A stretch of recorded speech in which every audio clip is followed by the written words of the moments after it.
Hey everyone, welcome back. I know it's been a while. I have some exciting news. If you look right here, I hit 2,000 as a chess player. So was really pretty happy with that. I haven't played a rapid game in a while because I've been trying to keep my elo there. I've been focusing a lot more on classical though. So it's been nice to slow down. It's helped me with my chess. Yeah, we moved back. We're living in Wyoming again. We're no longer in Nebraska. So I'm gonna play a 30-minute game. And I'm just gonna think out loud and kind of go over some of the things that made me a better chess player. So we'll get right into it. Okay, so 20 seconds to play. Our opponent's from Brazil. Looks like he's rated 1800 or so. We'll say good luck. And we will start with a queen's pawn opening. So probably going to go for a Catalan system setup. And a double queen's pawn. Something like that. We'll see what black goes for. I've only played a few games as classical. Yeah, 22. And I think I played a ton of those before I was rated highly, so. Okay, Finchetto, castle, and maybe fight for the center. Let's defend it, I don't know. Black could go for a Grunfeld. He could go for a King's Indian. We'll see what he's gonna do here. Castle. Okay, I think King's Indian. Benoni, Grunfeld, King's Indian. So, let's see here. I think he wants to play this move and this move.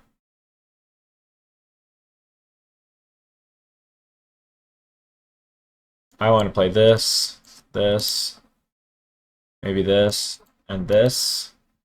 I feel like that's just a really natural way for him to develop. Let's see if he plays here. Takes, takes, takes, takes, takes. He just loses a pawn. Or, excuse me, does he? Yeah, he just loses a pawn. And he opens my eyes here. So, okay. So I'm not worried about e4.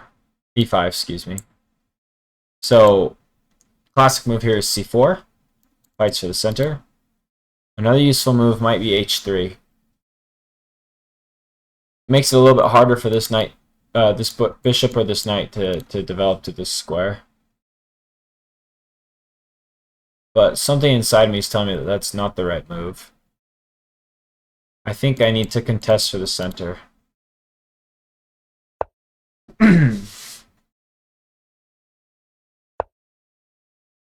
Okay.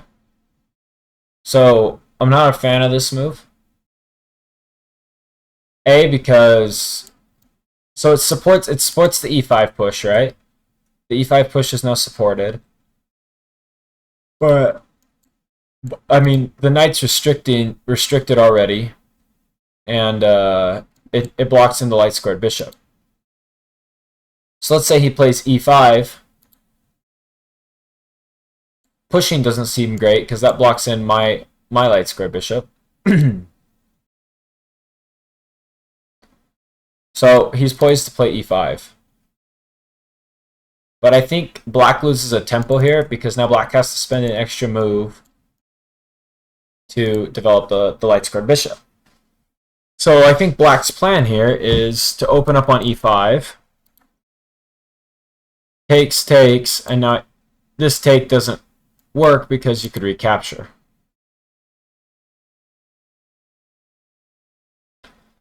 So what should I do about it? I could play bishop here. It's kind of a funny spot for the bishop. It prevents e5, but then after rook slides over, I don't see a way how white can continue to keep up the pressure.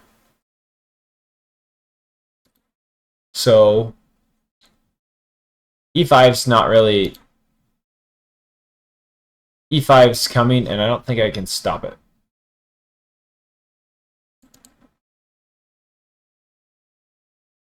So, sensible move by black, fighting for the e5 square.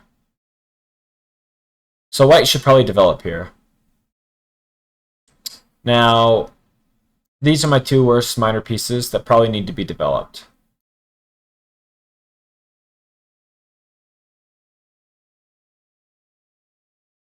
Black has fianchettoed his dark squared bishop, which means there's going to be dark squared weaknesses in his camp. So ideally, I would like to trade one of my knights for one of his dark squared bishop. Conversely, Black should be attempting to trade his knight for my light squared bishop. Black hasn't created any weaknesses, neither has white. So natural moves here are knight c3 and bishop to g5. They both look pretty good. And then queen c2 and pawn e4. So if black plays here and I ignore it, he's going to kick the knight. Which isn't that scary if I step back. So if he plays here and I can respond with this move, he can kick here. And if I play here, okay, so let's think. So if I play this move, e5, support with e3, he's not going to take. If he takes, I mean, I've got it covered. So here, e5, e3, e4. Where does my knight go in that instance?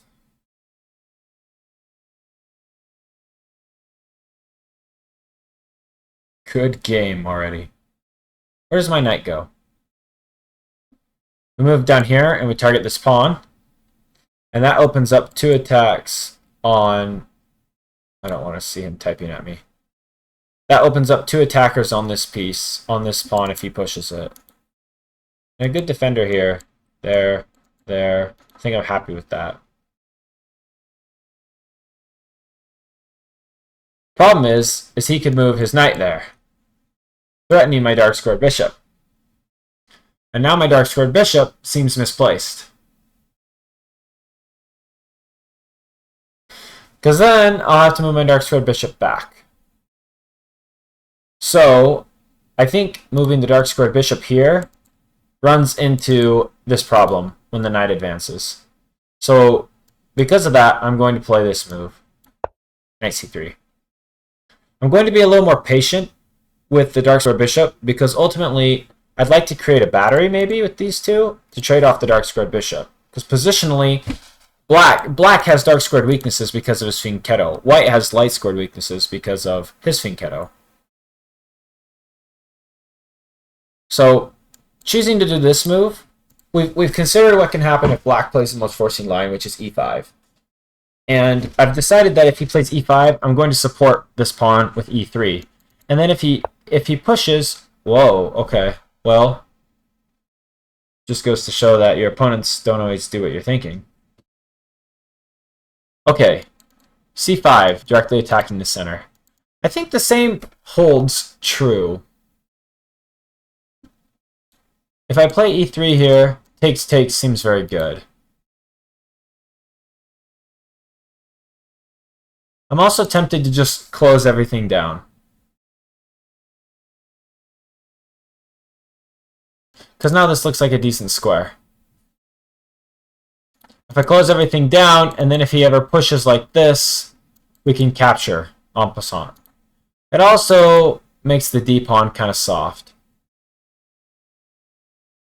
Alright, I've convinced myself. I'm going to close the center. Don't want to overthink that. So the most critical line I think was with e5. c5 is a little different. It gives the queen some space, maybe a flank, perhaps. Black's got his pawns pointing this way. But his pieces are all aimed here, so we shall see.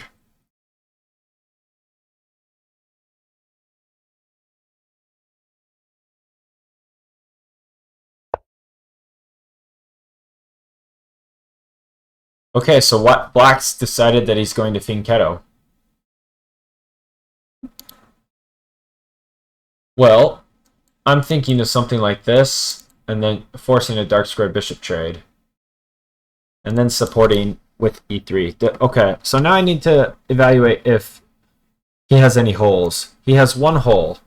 Can I access it? No, no, no, no.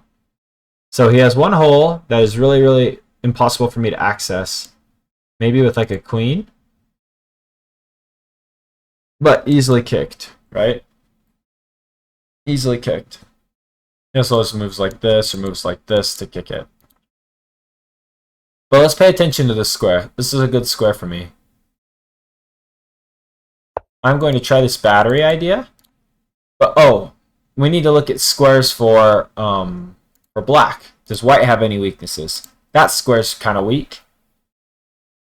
So E3 is definitely important because this square is semi-weak and supported. This can never be defended, so pretty happy with this. Okay, I think we just improve our queen, and we look for this exchange. So if I were black, I would duck. I would move the rook.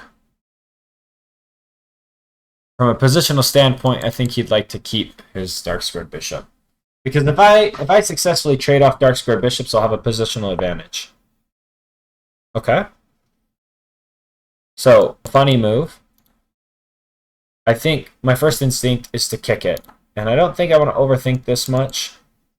Because after this move, I'm okay with this exchange. See, I think black rushed there. See, now we're not going to take. We want to trade off a dark squared bishop. Oh, I blundered a pawn.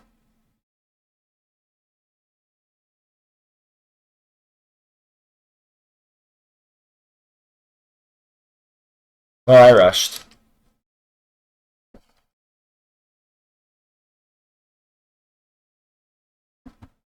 I'm sorry, I hope that those lines weren't showing up. Okay, so I now have ideas of going like this. No, I don't. Ugh, so frustrating. Frustrating that I blundered that pawn. I was explaining my thoughts so well, but I took too long to think.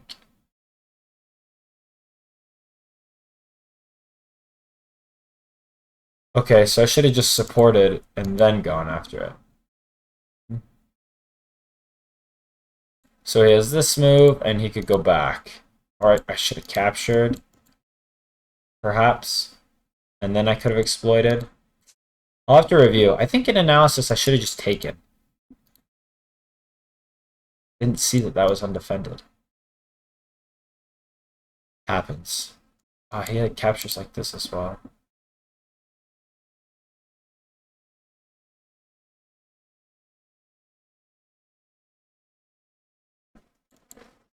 Okay, let's take like this. Okay.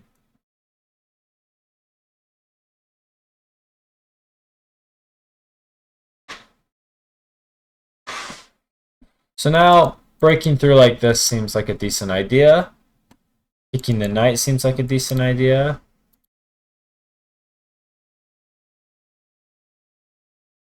Something like this hits the knight. Does it hit anything else? Or just slide back. And then we can maybe position over like this. Jump the knight in, maybe.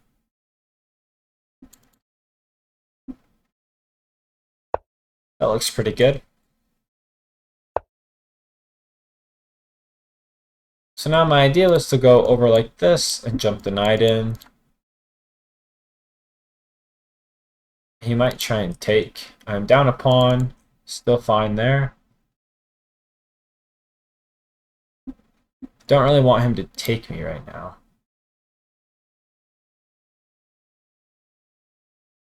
Okay, I have a little trick here. If something like this wins the queen. Okay, we're okay with that. So he's created a weakness. So now I think we can jump back.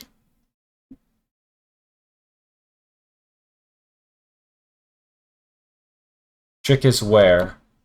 Here or here? We come back. It could be challenged.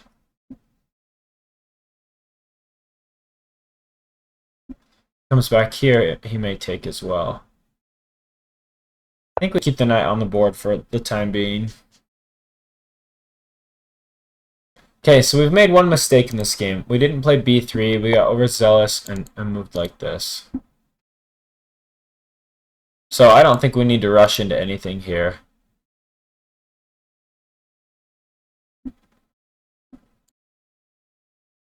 If anything, black wants to initiate exchanges, and as white, we'll keep ducking. So we can find something more concrete.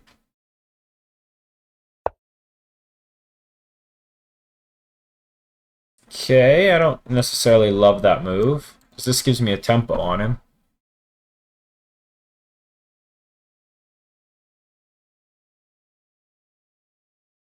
Doesn't really improve my position all that much.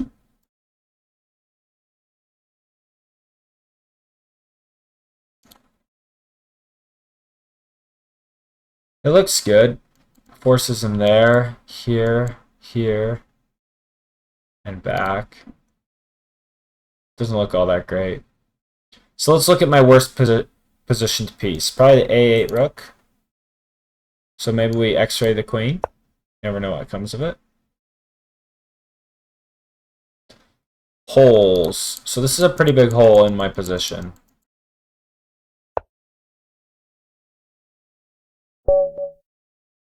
Oh, I was just shocked. I was like, what? I can just take. Man, okay. Well, guys, sometimes you just gotta hang in there. Let's go to analysis. So my biggest mistake, definitely in the game, was right here. This is a critical move. So two moves here I think that are okay. I think b3 is okay, and I think capturing is probably okay. b3, and I'm just solid. Let's see what the computer thinks. Yeah, it thinks white's a little better. Playing the move I did play, yeah, it just blunders a pawn. So it says this is inaccurate. I think it's inaccurate because you have a chance to kick a knight for free, and then you could play here. I guess this. I thought the pressure was good, but apparently it's not. So a little bit of an inaccuracy there. Yeah, because this is easily defended. Well, it doesn't like any of my moves. So the point behind this move was just to x-ray the queen. Yeah, and then I don't know what that was. So I'm not gonna lie, we won that game because we were really patient, we were really thorough.